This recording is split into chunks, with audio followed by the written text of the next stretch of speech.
বিসমিল্লাহির রহমানির রহিম। প্রিয় দর্শক, আসসালামু আলাইকুম। আপনারা নিশ্চয়ই লক্ষ্য করেছেন যে বিএনপি মহাসচিব জনাব ফখরুল ইসলাম আলমগীরের একটা কথা দিয়ে, যে কথাটা ছিল যে নির্বাচন হতে হবে নিরপেক্ষ সরকারের অধীনে। এই কথাটা নিয়ে অনেক তোলপাড় হচ্ছে। বিশেষ করে বৈষম্য বিরোধী ছাত্র আন্দোলন যারা সংশ্লিষ্ট ছিলেন, যারা এখন উপদেষ্টাতে আছেন, বা এখন যারা নাগরিক কমিটি বা বৈষম্য বিরোধী ছাত্র আন্দোলন যারা নেতৃত্ব দিচ্ছেন, তাদের মধ্য থেকে অনেক মন্তব্য আমরা শুনতে পাচ্ছি।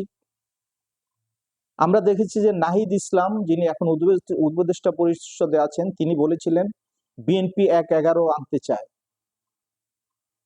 আমি বলতে চাই, একজন রাজনৈতিক কর্মী হিসেবে আমি যতদূর দেখেছি, ১-১১তে কিন্তু বিএনপি সবচেয়ে বেশি ক্ষতিগ্রস্ত হয়েছিল, এবং আমরা ন্যাশনাল ডেমোক্রেটিক পার্টি সহ বিএনপি এবং অন্যান্য রাজনৈতিক দল গত ১৫.৫ বছর থেকে আন্দোলন করেছি ভোটাধিকারের জন্য।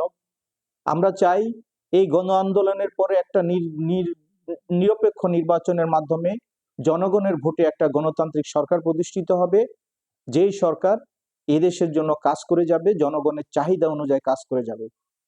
আমরা আশাহত যে ডক্টর ইউনূসের নেতৃত্বাধীন যে সরকার প্রতিষ্ঠিত হয়েছে, যে সরকারকে বিএনপি, ন্যাশনাল ডেমোক্রেটিক পার্টি সহ সবাই আমরা স্বতঃস্ফূর্তভাবে তাদেরকে সমর্থন দিয়েছি, এবং আমরা ওনাদেরকে কিন্তু কোনো টাইম লিমিট দেই নেই। আমরা বলেছিলাম যে যতদিন তাদের প্রয়োজন হয়, ন্যূনতম যতদূর সংস্কার করতে হয় করে যেন আর্লিয়েস্ট পসিবল নির্বাচনটা দিয়ে দেয়।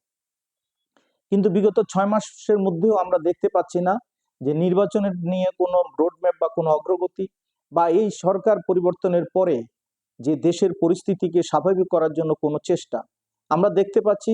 যারা এখন নাগরিক কমিটিতে আছেন অথবা বৈষম্য বিরোধী ছাত্র আন্দোলন আছেন, এবং এদের মধ্যে যারা নেতৃত্ব দিয়ে এখন উপদেষ্টা মণ্ডলীতে আছেন, তারা কিন্তু তাদের দল নিয়ে ব্যস্ত, তারা তাদের ভবিষ্যৎ রাজনৈতিক পজিশন নিয়ে ব্যস্ত, তারা কিন্তু জনগণ নিয়ে ব্যস্ত না। কারণ আমাদের এখনো চোখে পড়েনি যে বাংলাদেশের দ্রব্যমূল্য নিয়ন্ত্রণের জন্য তারা কোনো কাজ করেছে।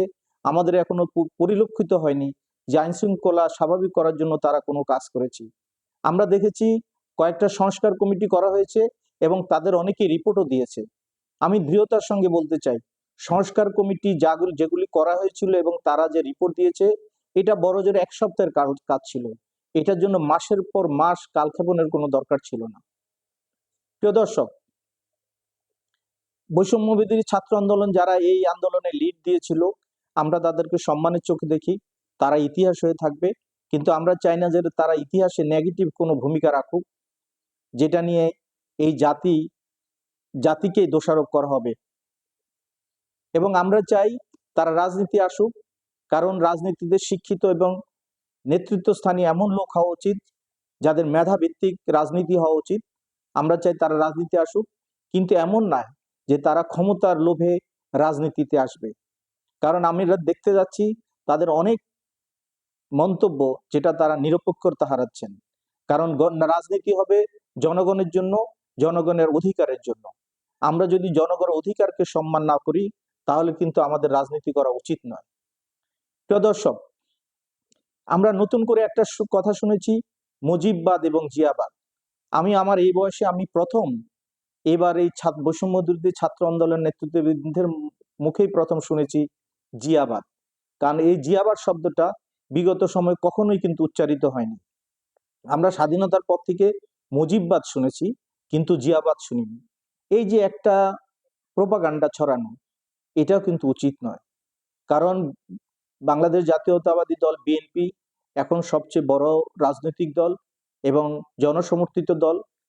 আমরা আন্দোলনের পরে এখন মানুষ কিন্তু দেখেছে, বৈষম্য বিরোধী ছাত্র আন্দোলন দেখেছে, ছাত্রদেরকে চিনেছে, এবং এই ছাত্রদের নেতৃত্বেই এই রাজনৈতিক নেতৃবৃন্দ, রাজনৈতিক কর্মী, সাধারণ শ্রমিক, পেশাজীবী এবং সাধারণ লোকজন কিন্তু আন্দোলনে নেমেছিল। আমরা দেখতে চাই যে এই বৈষম্য বিরোধী আন্দোলনে যারা নেতৃত্বে আসবে, তারা নিরপেক্ষ থাকবে, তারা নীতিবান থাকবে এবং দেশপ্রিয় হবে।